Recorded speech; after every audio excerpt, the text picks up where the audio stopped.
Hello there, and welcome to yet another episode of Regular Beer Reviews, where regular doesn't refer to the beers being reviewed, but to the reviewer, myself. I'm Jesse, and today I'm going to be reviewing a beer that I've never had before.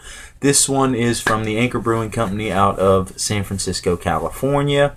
I've never had it before, but I've never had any beers from them except for their Anchor Steam beer, I believe. But this is their Liberty Ale. I love it because that's pretty badass label. That's super American looking right there. So it looks pretty awesome. Now we had their porter at work last year, and I saw it, and I kept meaning to pick it up, and I never did. So I never got to try that one. But when I saw this one, I was excited because I do love Anchor.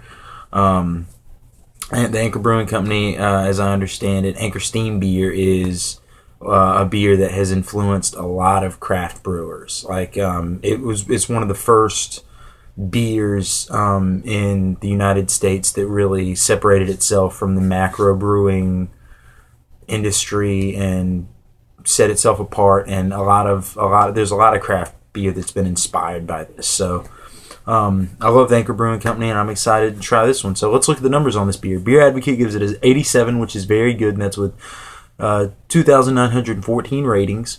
Rate Beer gives it a 95 overall with a 97 for the style, and the Bros give it an 89, which is very good. It has an ABV of 5.9%. The style, on Rate Beer it said the style was an American Pale Ale, but on Beer Advocate it says it's an American IPA, so I'm not, somewhere between those two, I'm sure. It has an availability, year-round availability, and I'm not sure what the IBUs are on it, but let's go on ahead and read the description on the bottle here. It says, San Francisco's famous Liberty Ale was first brewed on the 18th of April, 1975 to celebrate the 200th anniversary of Paul Revere's historic ride.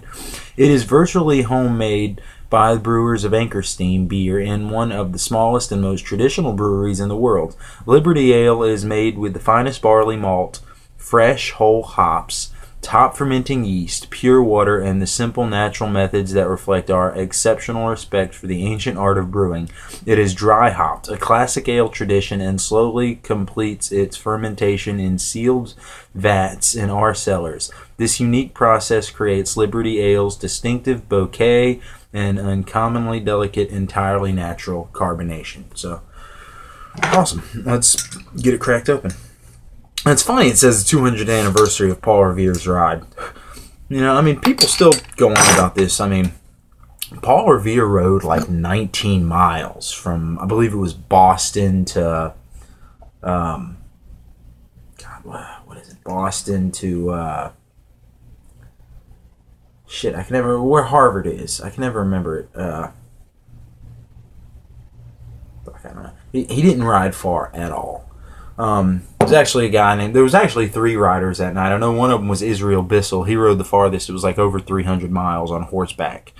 But obviously Paul Revere, his ride is made famous by, was it Longfellow, Henry Wadsworth Longfellow poem, Midnight Ride of Paul Revere. So, but anyway, let's go ahead and get an appearance on this. It looks very nice for a pale ale, or it looks more like a pale ale.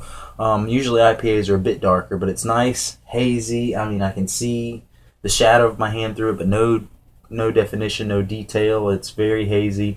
It's a nice, I'd say it's pale, but at the same time it's got nice reddish tints to it. It's like a very foggy, light copper. It looks nice. It had maybe a quarter finger head. It's dissipated now. It's just a frothy ring on top. Again, pretty traditional for a pale ale and an IPA. Very light to moderate carbonation streaming up. Looks like a pretty good beer, so let's go ahead and get a nose on this. Ooh, the hops are piney. Very piney. Piney, slightest bit citrusy. They don't smell too dry, too oily. It doesn't smell too bitter. The malts, light toffee, maybe a little bit of caramel. Maybe some fruity esters in there. It smells pretty good, so let's go ahead and jump into this.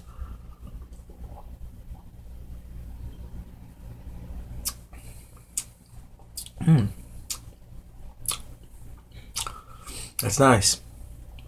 The hops are very present. The bitterness, not so much. I didn't.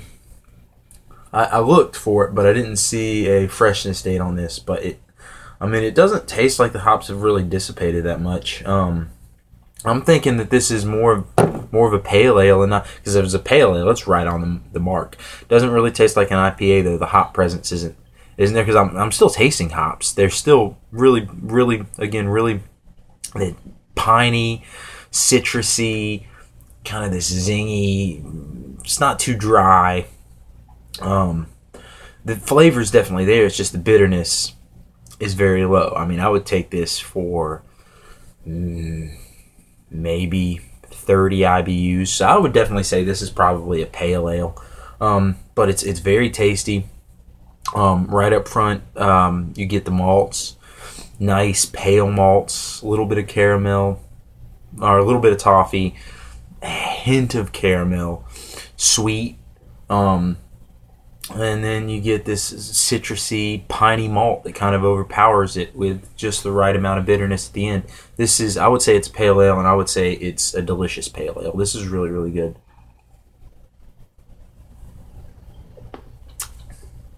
Yeah, I really like this. This is a very good beer. At 5.9%, it's certainly sessionable. It's only slightly higher than your average macro lager like Budweiser or something. You could put these away all day. I mean, you go to a party or something, you go to an event, you could definitely, if they're serving this, you could drink this, enjoy it. It's not some bland, watery, crappy beer. It's a good quality beer. You can drink it, you can enjoy the flavor, and you don't have to worry about getting wrecked. This is sessionable. It's tasty. It's a great beer for summer. It's certainly refreshing. With those nice piney, citrusy, hoppy notes. It's a really, really good beer. I really like it. Excuse me. I'm going to give Liberty Ale a 9 out of 10. That's an A for me. I would say pick this up if you see it. This is a really, really good beer. This is tasty, man. This is damn good for an American pale ale. This is right up there, man. This is an excellent example of a pale ale. I mean, this is excellent. This is a really, really good beer. I'm definitely loving this. It's got some fruity esters in there with the citrus and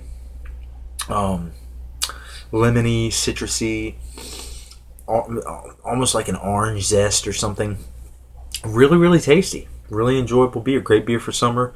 This is a good beer. This is a refreshing beer. This will cool you off. This is a nice beer. So once again, 9 out of 10. If you see this, pick it up, man. Try it. It's really, really good. This is excellent. It has all the craftsmanship, all the quality that the Anchor Steam beer has. And, Anchor Brewing Company, again, they're a great brewery, and they know what the hell they're doing. This is a good beer. So, once again, 9 out of 10. Thank you for watching, and keep watching again in the future for more reviews. Prost.